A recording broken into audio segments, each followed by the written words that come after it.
Health authorities have bolstered their response to Sydney's growing coronavirus cluster. Masks are tonight mandatory on public transport across the city.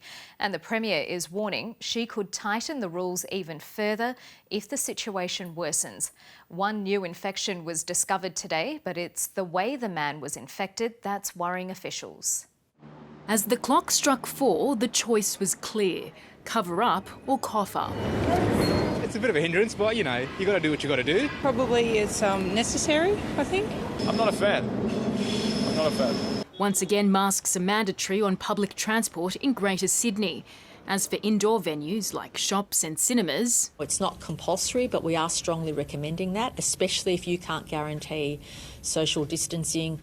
Just one new infection has been discovered, but it's the way the man in his 50s caught COVID that's worrying officials. He was shopping at Myer in Bondi Junction at the same time as an infectious limo driver, this week's first confirmed case. It appears from CCTV cameras that it could have been a very fleeting contact. The Premier hasn't ruled out tougher restrictions over the coming days. That'll depend on how many new infections are found.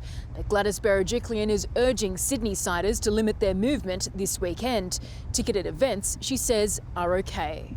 All events have good COVID safety plans, so we don't want anyone to cancel any events. But some organisations have already decided to postpone their events, including the Sydney Gluten-Free Expo. It's a very difficult decision, I must say.